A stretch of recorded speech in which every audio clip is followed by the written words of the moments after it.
My husband died 4 days ago.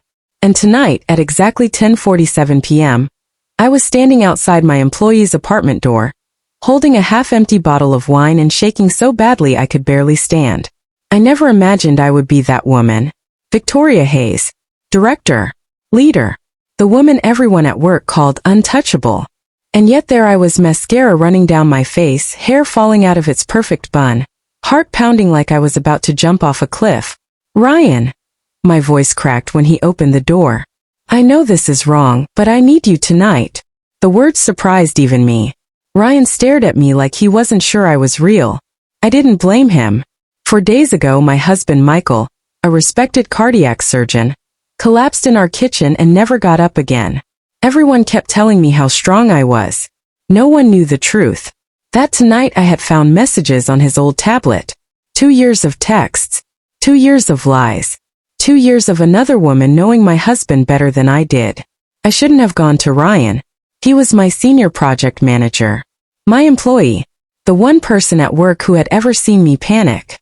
6 months ago, during a board meeting, I'd locked myself in a stairwell because I couldn't breathe. Ryan was the only one who followed me. He didn't ask questions. He just sat with me in silence until my hands stopped shaking. That memory was the reason I was standing at his door. Not because I wanted something physical, but because I didn't want to be alone with the truth. I whispered, I shouldn't be here. But I didn't leave. I was waiting for him to send me away. He stepped aside. Come in. And in that moment I felt something inside me finally break. His apartment was small, warm, real. Not like the empty house I shared with a man who had already left me emotionally years ago. I placed the wine bottle on the counter, my hands still shaking. I found something tonight, I said quietly. Messages on Michael's tablet. Ryan didn't interrupt. He was having an affair, I continued. For 2 years. With a nurse. Saying it out loud hurt more than discovering it. I stayed, my voice cracked. Even when we stopped talking. Even when he always worked late. I stayed because I believed in us. Tears started falling and I couldn't stop them. He was cheating the whole time. And suddenly I couldn't stand anymore. Ryan crossed the room and held me. I collapsed into his arms like my body had finally given up pretending. I cried in his kitchen at 11 at night, making sounds I didn't even recognize as my own.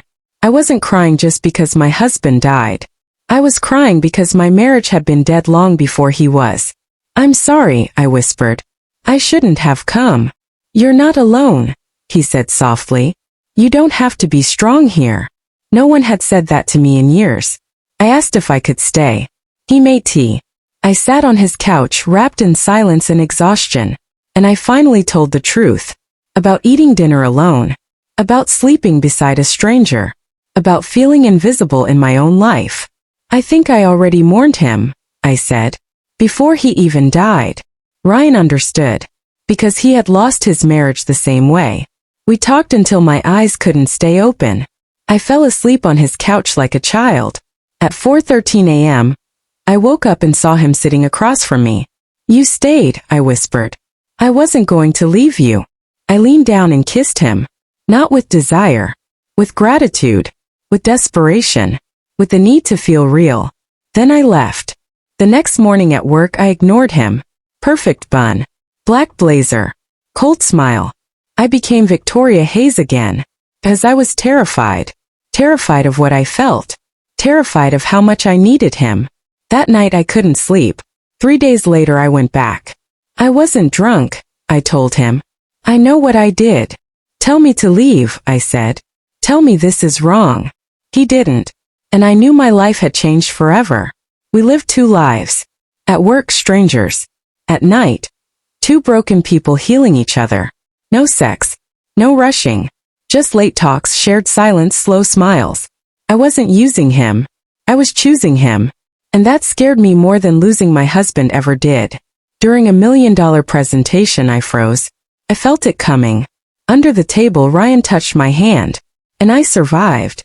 Later in the parking garage I finally said, I can't pretend anymore. Kissed him. 'Cause I wanted to. Not because I needed to. For the first time in my life I chose something real over something safe. Not because I was lonely, but because I finally wanted to live.